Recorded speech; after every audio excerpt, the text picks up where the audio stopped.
അല്ലടാ, ഇന്നോട് ഞാൻ എപ്പവും പറയില്ല പൈസ തുപ്പലൂട്ടിട്ട് എണ്ണറുന്ന്. അതിനെ നമ്മ കുഴപ്പോ? കുഴപ്പമുണ്ട്, അതുകൊണ്ടല്ലേ പറയുന്നേ. വീണ്ടും തെറ്റി. അമ്മ ഒന്ന് മിണ്ടാണ്ടിരുന്നേ.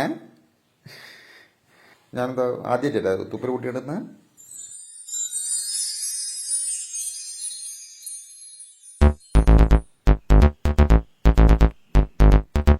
ഇതൊന്ന് കാണ്. ജോലി കഴിഞ്ഞ് മടങ്ങുകയായിരുന്ന അതിഥി തൊഴിലാളിയുടെ പണം തട്ടിപ്പറിച്ച കേസിൽ 3 പേർ കോഴിക്കോട് കസബ പോലീസിന്റെ പിടിയിലായി.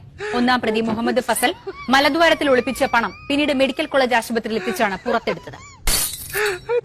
ഇന്ന് പുലർച്ചെ 3 മണിക്ക് ഹോട്ടൽ ജോലി കഴിഞ്ഞ് വരുന്നതിനിടയിലാണ് അതിഥി തൊഴിലാളിയായ നസ്രുദ്ദീന്റെ കയ്യിൽ നിന്ന് 4 സംഘം പണം തട്ടിയത്. ഇതിൽ തലക്കുളത്തൂർ സ്വദേശി മുഹമ്മദ് ഫസൽ, പന്ന്യങ്കര സ്വദേശി അക്ബർ അലി, അരക്കിണർ സ്വദേശി അബ്ദുൾ റാഷിദ് എന്നിവരാണ് അറസ്റ്റിലായത്.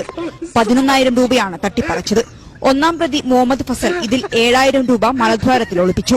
ഇത് ബീച്ച് ആശുപത്രി കൊണ്ടുപോയി അവരെ പരിശോധന നടത്തി എക്സ്റേ എടുത്തതിൽ അവന് മലദ്വാരത്തിൽ പൈസ നിക്ഷേപിച്ചതായിട്ട് ബോധ്യപ്പെടുമെങ്കിൽ അവർ സമ്മതിച്ചില്ല. അങ്ങനെ മെഡിക്കൽ കോളേജിൽ കൊണ്ടുപോയി അവിടുത്തെ വളരെയധികം കഷ്ടപ്പെട്ടാണ് പണം റിക്കവർ ചെയ്യാൻ കഴിഞ്ഞത്. ഒരു 7,000 രൂപ അവരെ മലദ്വാരത്തിൽ. ഇപ്പൊ എങ്ങനെയുണ്ട്? അല്ലമ്മേ, ഇതെന്താ സഞ്ചരിക്കുന്ന ATM മെഷീനാ? ഇവന്മാര് പൊതുവെ സ്വർണ്ണായിരുന്നല്ലേ കയറ്റാറ്, ഇപ്പൊ പൈസ കയറ്റാൻ തുടങ്ങിയോ? ഇതെന്താ അവന്മാർ ലോക്കറാണോ?